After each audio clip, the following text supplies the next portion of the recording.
Welcome to Tulsa Titans, highlighting our local executives who are making a difference in our city. Today, I've got Mark Masters with me from Chloeta. Mark, how are you doing? Good, good, good. Man, to get us started, can you tell us a little bit about your organization and yourself?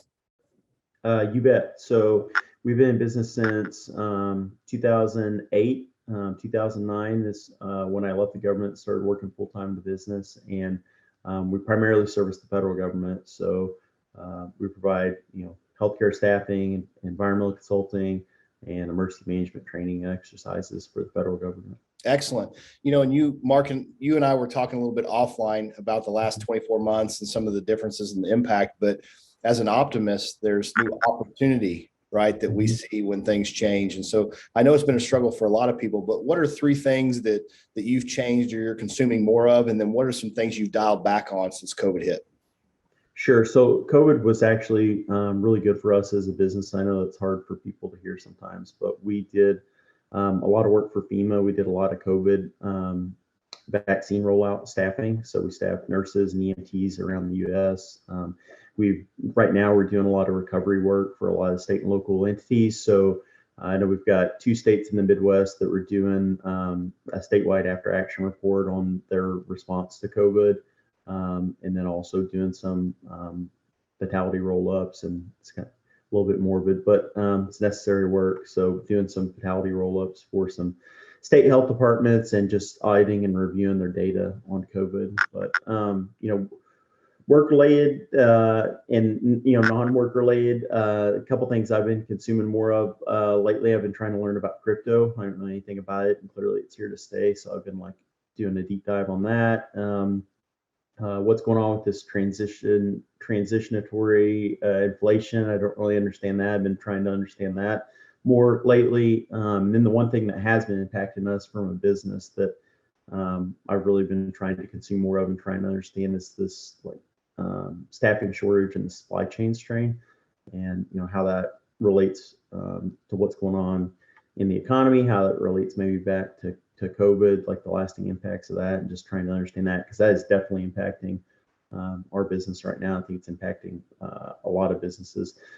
Stuff I give less time and attention to, just to be honest. News, I don't pay a lot of attention to the news in COVID or post-COVID. I just more focused on what we're doing day in and day out at the company. And same thing with politics. I mean, other than to the extent that it impacts our business operations, which as we get larger, it definitely does when executive orders or laws come out that we have to abide by. But other than that, I try not to give it too much notice. So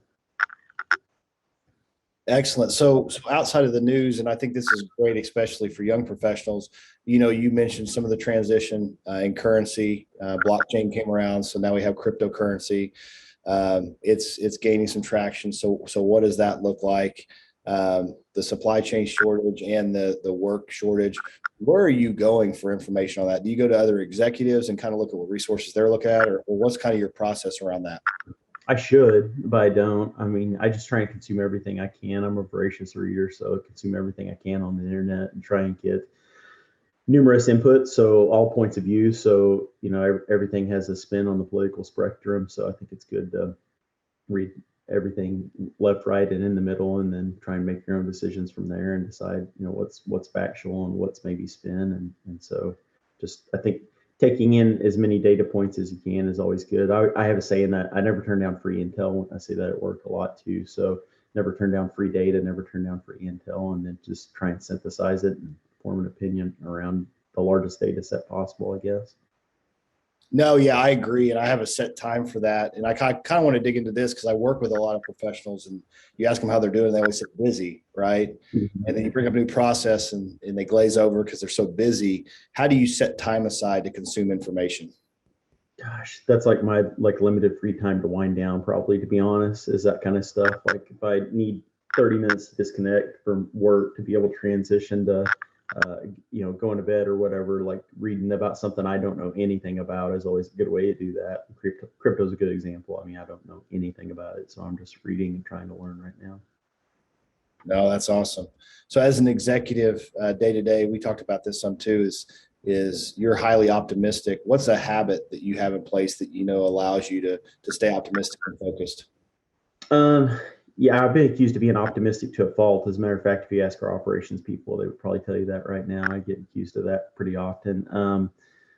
I kind of have a system that works for me. I do put in a lot of hours personally, but I also try really hard to take care of myself as I'm getting older. So, sleep, eating right, and trying to get some exercise and get out and get moving. It seems like if I can get enough sleep, that's the foundation for me performing at a high level at the company. So that's like the most important thing to me is sleep for sure.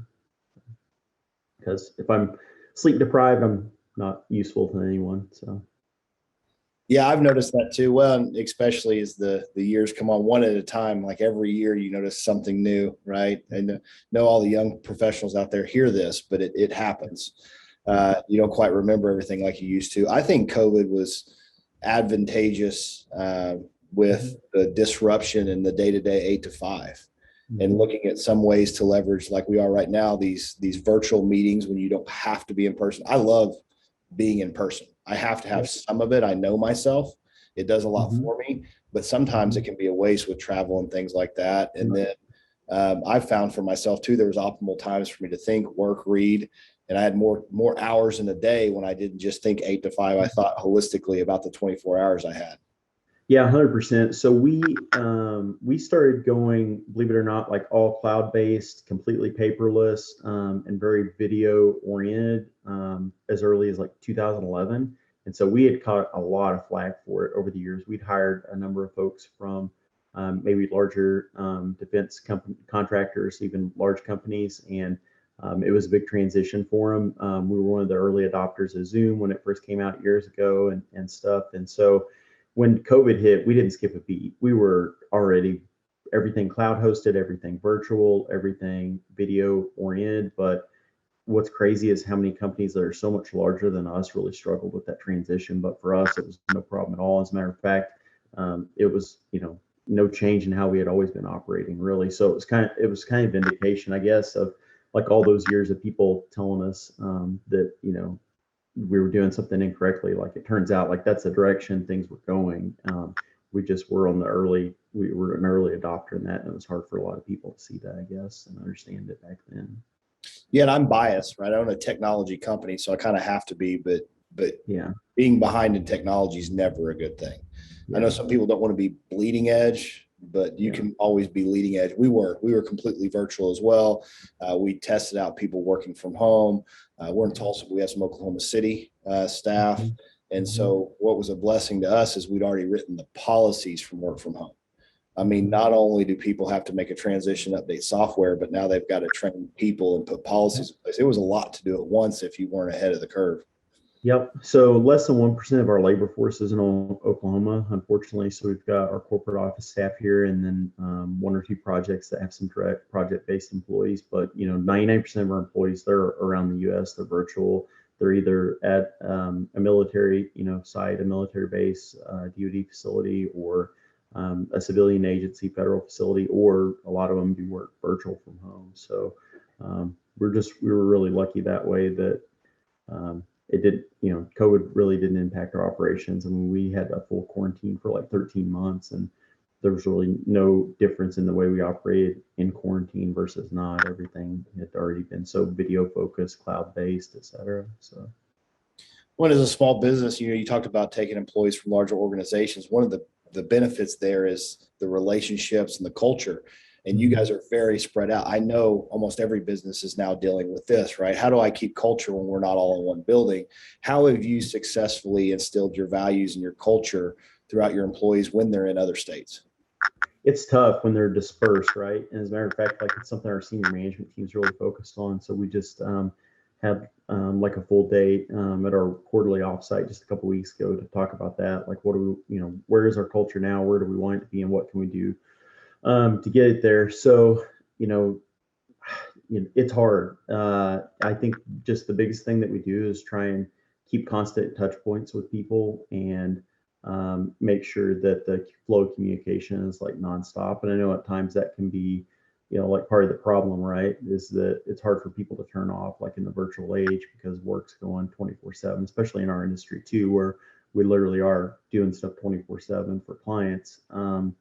But, so I think that's the best way that we do that, is to try and create, I guess, a sense of community for the folks that aren't here in Oklahoma or Oklahoma City, and make them feel included through, really constant communication, as if they were, part of the team sitting right here with us. And then the other thing too is like finding ways to meet in person, like you said, like that in-person communication is critical, right, to build relationships. So finding ways that, once a year or once a quarter, that we can get certain teams or teams of teams together in person. And that's kind of crazy too. I don't know if you've had that experience, but like in the last 6 months, there have been folks that we've been working with sometimes for a year or two or more, that you see daily or weekly on video calls like this, that you've never met in person, like coworkers you've never actually met in person. So that's always cool, I guess, to finally have the opportunity to meet someone in person that you deal with virtually like every day.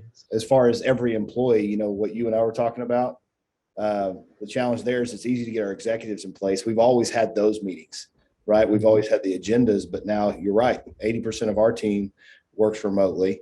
A couple of them are in other states. What does that look like? We've been celebrating the holidays more. So about a week before a holiday hits, we'll get everybody together for some kind of themed party and have a lot of fun. And then we've had a strategic meeting with all the employees to cast vision. But a lot of times what we're doing is just letting everybody hang out.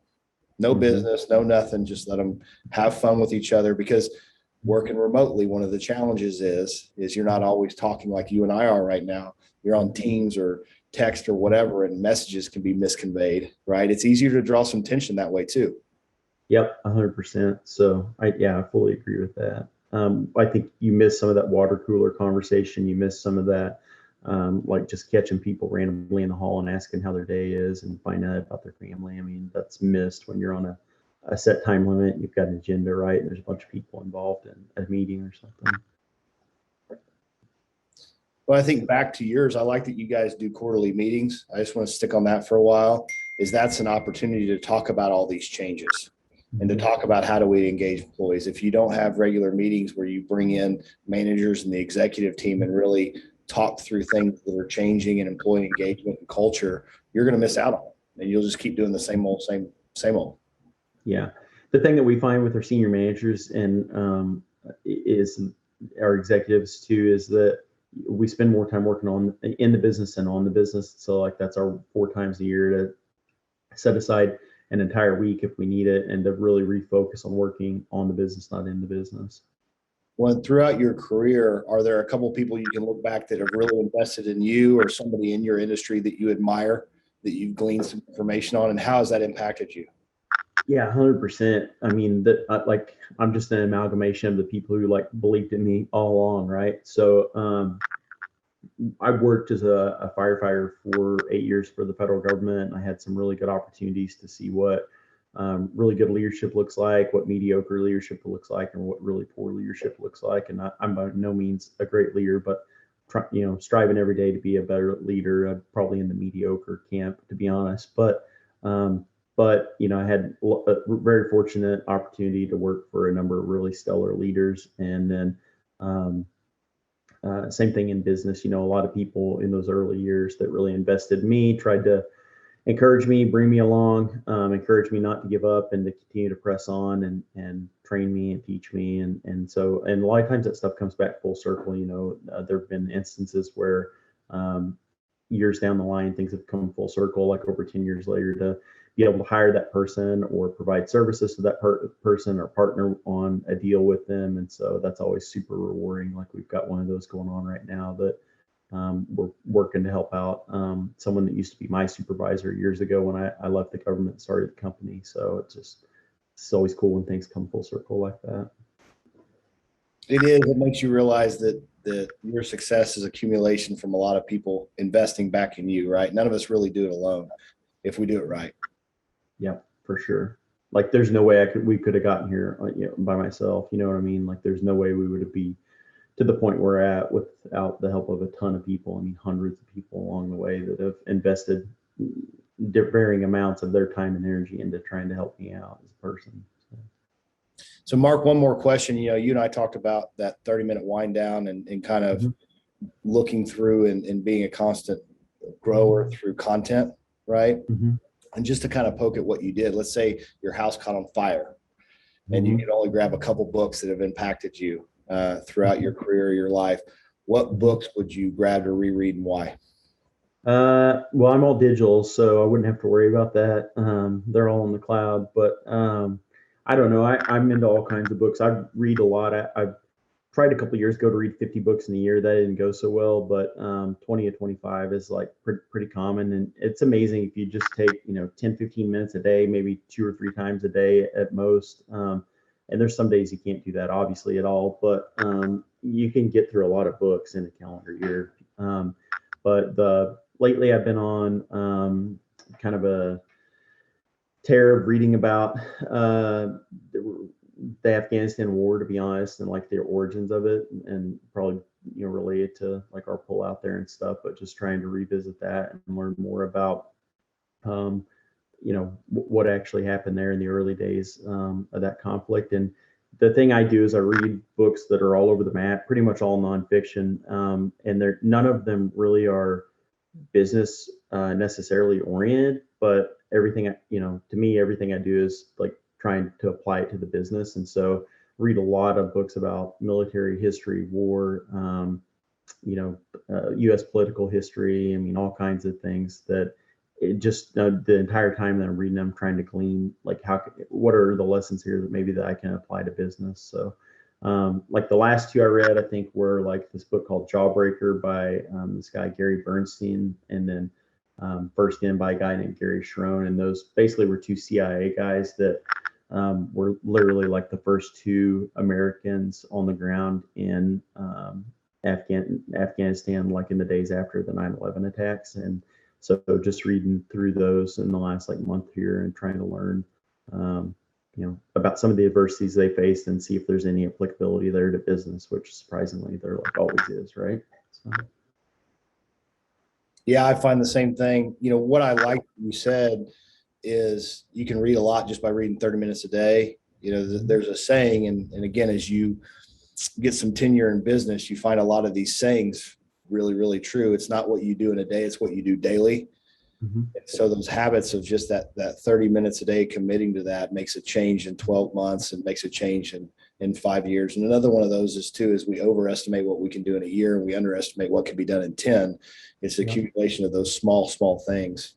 Yeah, absolutely. And that's what keeps me on track at work. I mean, when I feel behind or at sorts is whenever my internal systems or processes like fail me, but that's pretty rare. I mean, I have like a set way of doing things that work for me in terms of email management, calendar management, time management, reviewing new solicitations that come out daily, and like there's a flow and a process there of hey, I spend 15 minutes a day on this, and this is how I do it, and this is where I put it. And so I've got a ton of little checklists that just inherently I work throughout the day to try and stay up on things. And so yeah, 100% agree with that. Yeah, and I always put this out too. There's a leader and a coach named Burchard, and I looked him up and followed a couple of his different processes. He has some great stuff out there. And then I'm trying to think of the other one.